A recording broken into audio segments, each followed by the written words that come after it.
यमुना नदी अपने उद्गम स्थल यमुनोत्री पर निर्मल, स्वच्छ, पवित्र अपना लंबा सफर तय करते करते आगरा दिल्ली पहुंचते पहुंचते अपने अंदर शहरों, गांवों, कस्बों की आधुनिकीकरण की, तरक्की की, हमारे न्यू लाइफस्टाइल के कचरा, गंदगी, कूड़ा करकट समाते समाते ऐसी कुरूप हो जाती है कि इंसान तो क्या, पशु भी स्नान कराए तो बीमार हो जाए।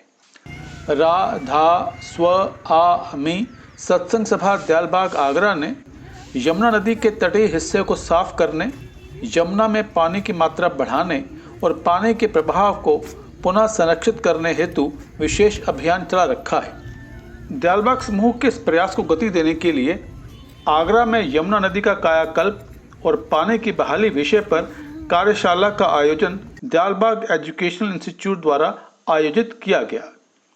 इसमें जल संरक्षण एवं पर्यावरण चिंतन से जुड़े 21 विशेषज्ञ आमंत्रित किए गए।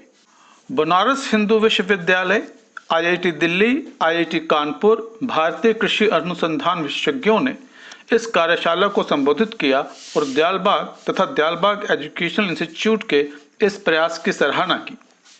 कार्यशाला में कुल 17,105 लोगों द्वारा प्रत्यक्ष एवं आभासी माध्यम से भागीदारी की गई। संस्थान के निदेशक प्रोफेसर PK कालरा द्वारा स्वागत वक्तव्य से कार्यशाला की शुरुआत हुई और आधार वक्तव्य संस्थान के कुल सचिव प्रोफेसर आनंद मोहन द्वारा दिया गया। प्रोफेसर आनंद मोहन द्वारा जोर देकर यह कहा गया कि यमुना नदी एवं इसकी वर्तमान स्थिति के बारे में गहराई से भूवैज्ञानिक और भू आकृति विज्ञान आधारित अनुसंधान पूरी तरह से किया जाना चाहिए ताकि वैज्ञानिक आधार पर सुरक्षित और आने वाली पीढ़ियों के लिए स्थायी समाधान खोजा जा सके। जल पुरुष एवं मैगसेसे अवार्ड से सम्मानित राजेंद्र सिंह कार्यशाला को संबोधित करने वाले पहले वक्ता। उन्होंने जल संरक्षण से संबंधित अपने संघर्ष और अनुभवों को व्यक्त किया। उन्होंने बताया कि 12 मार्च 1992 को 5 राज्यों में एक समझौता हुआ था कि कम से कम 10% जल प्रवाह अवश्य रखा जाएगा, लेकिन यह अफसोसजनक है कि यमुना से निकलने वाली यमुना हथनी कुंड बैराज तक आते आते गंदी नाली में बदल जाती है।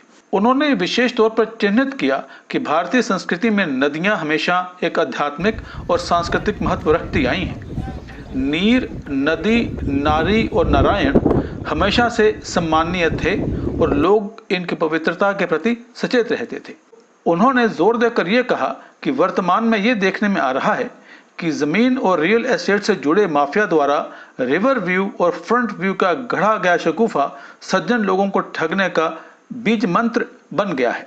नदियों के किनारे को कंक्रीट के जंगल में बदला जा रहा है। यह खतरनाक है और जागरूक जनता और विभिन्न राज्यों के प्रशासन द्वारा इस समस्या को संबोधित किया जाना चाहिए। कार्यशाला का उद्घाटन वक्तव्य श्रद्धेय प्रोफेसर प्रेमचरण सत्संगी जी द्वारा दिया गया, जिनकी प्रेरणा हर तरह के राधा स्वामी सत्संग सभा के सामुदायिक सदस्यों के सामाजिक उन्नयन और गतिविधियों के पीछे रहती है। प्रोफेसर सत्संगी दयालबाग एजुकेशनल इंस्टीट्यूट की शिक्षा सलाहकार समिति के अध्यक्ष भी हैं। उन्होंने कृपापूर्वक ये कहा कि दयालबाग का जल संरक्षण की ये पहल सिर्फ जरूरतमंदों के लिए ही नहीं बल्कि मानव मात्र से अलग अन्य जीवों और वनस्पतियों के लिए भी जरूरी है। समूह द्वारा ये गतिविधि 13 अप्रैल 2023 से शुरू की गई है। ऐतिहासिक रूप से बिल्डर लॉबी के भ्रष्ट चलन और ब्लैक मार्केटिंग तथा स्थानीय प्रशासन द्वारा इसकी अनदेखी के चलते यमुना का रिवर बैंक पूरी तरह से प्रदूषित हो चुका है और जल प्रवाह बाधित। आश्चर्यजनक रूप से यमुना नदी को साफ करने के प्रयासों को प्रशासन ने अनुमति नहीं दी, लेकिन जिला प्रशासन और उनके प्रतिनिधियों को ये बता दिया गया कि सिर्फ 3 हफ्ते के प्रयास से नदी का किनारा साफ हुआ है और जल प्रवाह पहले से बेहतर। इस प्रयास को सुप्रीम कोर्ट के 3 जजों की कमेटी के द्वारा भी सराहा गया है। दूसरे वक्ता प्रोफेसर प्रेमवत रहे। उन्होंने अपने वक्तव्य में उक्त चेतनाओं के प्रति समर्थन व्यक्त किया और यमुना नदी में प्रदूषण के कारण दिल्ली में लोगों के जीवन की बिगड़ती हुई गुणवत्ता पर अपनी चिंता व्यक्त की। Professor A.K. गोसाई ने IIT दिल्ली द्वारा इस दिशा में किए गए प्रयासों के बारे में बताया और सिस्टम अप्रोच के महत्व को समझाया। IIT दिल्ली के एक अन्य वक्ता हजूर सरन ने इस ओर ध्यान खींचा कि बायोसेंसर और IoT के जैसे सेंसर का उपयोग भी जीव वैधता और नदी के किनारों के सामान्य स्वास्थ्य की निगरानी में मदद कर सकता है। सेंसर जो वास्तविक समय से बहते वाले पानी की मात्रा, पानी के स्तर या भौतिक गुणों के संदर्भ में पानी की गुणवत्ता और दूषित पदार्थों की मात्रा को सटीक रूप से माप सकते हैं, वर्तमान में दुनिया भर में तैनात किए जा रहे हैं। श्री BS आहूजा, जल विभाग दयालबाग ने पानी के प्रवाह को बढ़ाने की आवश्यकता पर बल दिया। उन्होंने कहा कि नदी में बहने वाले पानी की मात्रा, उसके जल ग्रहण क्षेत्र, नदी में छोड़ने वाली सहायक नदियों व धाराओं की संख्या, जल भूतों से बेस फ्लो की मात्रा से प्रभावित होती है।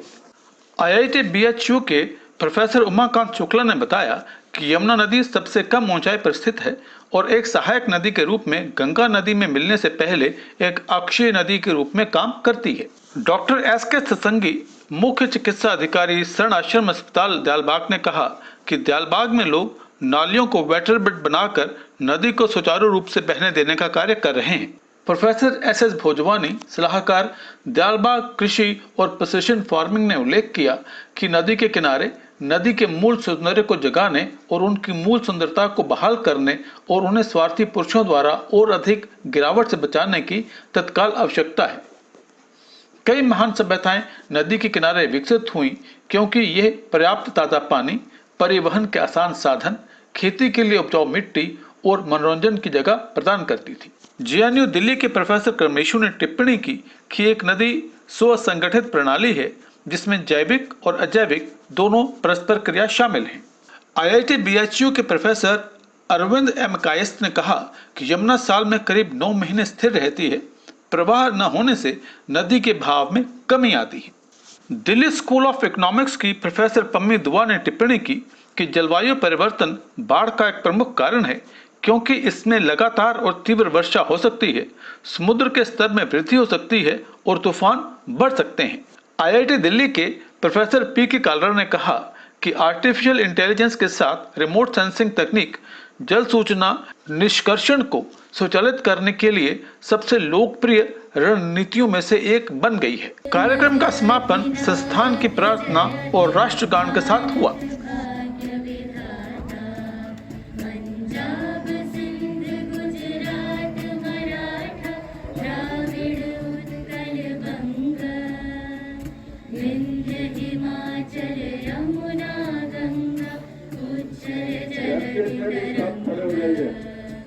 तब शुभ